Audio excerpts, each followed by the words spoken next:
Hello दोस्तों, real farmer family YouTube channel पर आप सभी का बहुत बहुत स्वागत है। दोस्तों, एक मामला वायरल हो रहा है भावना और गौरव का। यह पूरा मामला क्या है, आपने वीडियो देख ली होगी पिछली। यदि आप नहीं जानते हैं तो मैं बड़ी बड़ी बातें आपको एक बार बता देता हूँ। बाद में इस मामले पर आपको सारी बातें जो सच्चाई है वो सब बातें बताऊँगा। हरियाणा के जिला सोनीपत के गांव नाथूपुर की रहने वाली है भावना, और सोनीपत जिले के ही गांव लिवाना का निवासी है गौरव। इनकी शादी हुई थी 18 फरवरी को। आज से 24 दिन पहले इन दोनों की शादी हुई थी, और शादी के 17 दिन बाद ही गौरव ने अपनी पत्नी भावना के चाकू मार दिए, गला काट दिया उसका। शुरू से आपको पूरी बातें बताता हूँ। भावना के माता पिता के 5 बच्चे हैं, जिनमें 4 लड़कियां और 1 लड़का। जब गौरव के परिवार वाले रिश्ता लेकर आए थे तब भावना के पिता ने कहा था कि मेरे 4 बेटियां हैं, मैं दान दहेज नहीं दे सकता, मैं एक गरीब इंसान हूँ, सिर्फ मेरे पास मेरी बेटी है वो दे सकता हूँ, मैं दान दहेज देने के लिए मेरे पास कुछ नहीं है। उस समय गौरव के परिवार वालों ने कहा था कि हमें कोई दान दहेज नहीं चाहिए, हमें सिर्फ आपकी बेटी चाहिए, हम दान दहेज नहीं लेंगे। तो इन शर्तों के आधार पर ये रिश्ता तय हो जाता है, और आखिर 18 फरवरी को गौरव और भावना की शादी हो जाती है। भावना के भाई की शादी भी 19 फरवरी को थी। भावना के शादी के दूसरे दिन ही उस शादी में गौरव अपनी भाभी के साथ आया था। यहाँ इन्होंने सबने महसूस किया कि गौरव अपनी भाभी के साथ ही ज़्यादा रहता है, उससे ही ज़्यादा बातें करता है, हंस मिल कर बातें करता है। और वहाँ जब भावना के भाई की शादी हो जाती है और भावना जाती है अपनी ससुराल में, तो उसने भी महसूस किया कि गौरव उससे बात नहीं कर रहा है, बोल नहीं रहा है, सिर्फ अपनी भाभी से ही बातें कर रहा है, अपनी भाभी के आगे पीछे फिरता है।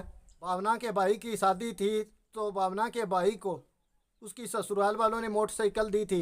तब गौरव ने अपनी पत्नी भावना को कहा था कि तेरे भाई को जब मोटरसाइकिल मिली है तो मुझे आप अपने परिवार से गाड़ी ला कर दो।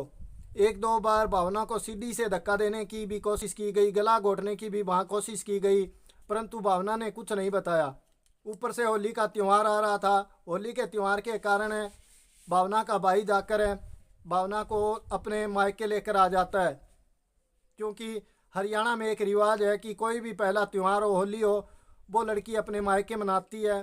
तो इस कारण वो अपने भाई के साथ अपने मायके आ जाती है। सीढ़ियों पर धक्का देने की बातें हैं या कार मांगने की ये सब बातें हैं, ये भावना ने घर आकर नहीं बताई। ये उस दिन बताई भावना ने जिस दिन है उसके पति ने उसके चाकू मारा था। ये बातें आगे आएगी, आगे मैं आपको बताऊंगा। उससे पहले भावना अपने भाई के साथ अपने मायके आ जाती है। अपने मायके आए 3-4 दिन ही हुए थे उसे, तो गौरव का फ़ोन आता है होली वाले दिन भावना के पास कि मैं आपको कोई गिफ्ट देना चाहता हूँ, मैं आपको होली विश करना चाहता हूँ, आप खेतों में आ जाइए। तो भावना ने कहा कि मैं खेतों में नहीं आऊँगी, आप घर पर आ जाइए। तो गौरव ने कहा कि मेरे कपड़े गंदे हैं, मेले हैं, इसलिए मैं यहाँ नहीं आ सकता ससुराल में, आप खेतों में आ जाइए। तो भावना ने कहा चलो मैं आती हूँ। भावना ने अपने घर वालों को पूछा कि ऐसे ऐसे बात है। तो परिवार वालों ने भी सोचा चलो कोई बात नहीं भाई, बटाऊ बुला रहा है तो बेटी को भेज देते हैं, कोई और दूसरा तो है नहीं।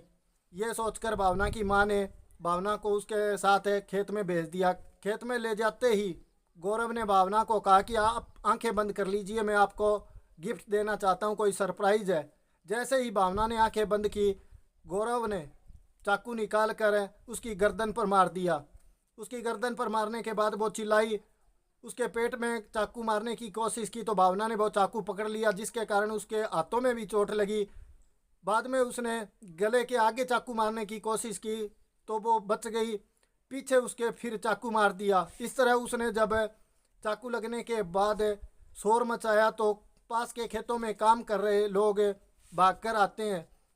उन लोगों को भागते हुए देख कर गौरव भी भाग जाता है अपनी बाइक लेकर, और वो लड़की खेतों में भागती हुई सड़क तक आ जाती है। वहाँ एक गोभी का खेत है, उस खेत के अंदर कुछ किसान और कुछ डाणियाँ बनी हुई थी। उनके पड़ोसी वो सब देख रहे थे, वो भाग भाग कर आते हैं। तो उन्होंने आते ही उस लड़की से पूछा कि आप किसकी बेटी हो। उसने अपने पिता का नाम बताया, और ये भी पूछा कि ये आपके जो मार रहा था ये कौन था। तो उसने कहा ये मेरा बटाऊ है, आप मेरे घर वालों को फ़ोन कर दीजिए जल्दी सी। उस समय भावना ने सोचा कि अब तू मरने वाली है, तो भावना ने वो सारी बातें पिछली भी बता दी, वो पहले नहीं बताना चाहती थी। उसने सोचा नई नई शादी हुई है, माँ बाप को चिंता होगी, इसलिए उसने वो बातें नहीं बताई। भावना ने ये भी बताया कि जब मैं अपनी ससुराल में थी तब मेरी जेठानी अपने बच्चे को हम पति पत्नी दोनों के बीच में सुला देती थी, और ये सब बातें मेरी सासू माँ भी जानती है, उसने भी कुछ नहीं कहा था। भावना ने ये भी कहा कि मेरी जेठानी के मेरे पति के साथ अवैध संबंध है। ये सब बातें उसने उस समय चोट लगी हुई थी, गर्म खून था, सब बातें बता दी। उसके बाद उसे हॉस्पिटल में ले जाया गया, अब वो हॉस्पिटल में है, पर उसने अब तक बयान नहीं दी है, बोलने की स्थिति में नहीं है वो। उसके चोट लगी हुई है, जैसे ही वो होश में आएगी और जैसे ही डॉक्टर कहेंगे कि आप अब इससे बयान ले सकते हो, तब पुलिस उससे बयान लेगी। परंतु जितना उसने बताया है, और उसकी वो पड़ोसी जिन्होंने जान बचाई है, उन्होंने उसी समय वीडियो बना ली थी। उस वीडियो के आधार पर उसके पति गौरव को तो गिरफ्तार कर लिया गया है। बाकी भावना जब बोलने की स्थिति में होगी तब पुलिस उससे बयान लेंगे और उसी आधार पर कार्रवाई की जाएगी। ये मामला काफ़ी वायरल हो रहा है। जब गौरव को और गौरव की भाभी को पता था कि गौरव की शादी के बाद गौरव की पत्नी आएगी तो वो इस रिश्ते के खिलाफ हो जाएगी, तो उन्हें ये शादी करनी ही नहीं थी। किसी की ज़िंदगी क्यों ख़राब की, किसी बेटी की क्यों ज़िंदगी ख़राब की इन लोगों ने। ये मेरा नहीं कहना, ये पूरे नाथूपुर गांव का कहना है। पूरे नाथूपुर गांव के लोगों ने कहा है कि ये बहुत ही घटिया काम किया है, क्योंकि हमने कभी भी भावना को एयर गेट चलते हुए नहीं देखी। कुछ लोगों ने तो ये कहा है कि हमें ये भी नहीं पता कि ये भावना हमारे गांव में रहती है क्या, कभी हमने इसे देखा ही नहीं। और उसके परिवार वालों का भी कहना है, पड़ोसियों का भी कहना है कि भावना एक बहुत ही शरीफ लड़की है, सिर्फ अपने काम से काम रखने वाली लड़की है, ना ज़्यादा पढ़ी लिखी है। भावना के भाई ने बहन ने ये बातें बताई है। ये जो बातें मैंने आपको बताई है, ये भावना के परिवार वालों की तरफ से, गांव वालों की तरफ से जो जो बताई गई बातें हैं वो मैंने आपको बताई है। आगे इस मामले में क्या रहता है दोस्तों, मैं आपको जल्दी अपडेट दूंगा। तब तक के लिए आप सबको राम राम, नमस्कार।